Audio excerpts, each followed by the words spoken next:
গোলাপের চাহিদা তো প্রত্যেক বছরে না, এবছরে হবে আশা করা যাচ্ছে, কিন্তু গোলাপের দাম তুলনামূলকভাবে বাড়া।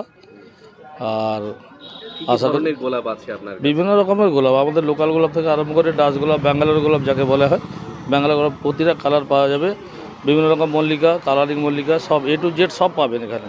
দাম ভ্যারাইটিস কেমন হয়েছে গোলাপের এখন? বর্তমান এখন মূল্য চলছে এক একটা গোলাপ 25 টাকা করে কিনা আমাদের ব্যাঙ্গালোর গোলাপগুলো, আর আশা করি দাম বাড়তে পারে, নাও বাড়তে, এর ভিতরে একটা 25-30-এর ভিতরে একটা সীমাবদ্ধ থাকবে। আগের বছর থেকে দাম বেড়েছে এখন?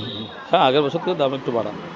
এবারে ভ্যালেন্টাইন্সে কী হবে বলা যাচ্ছে না, ফুলের মার্কেট কোনো দাম ঠিক নেই, আপ ডাউন সবসময় হবে।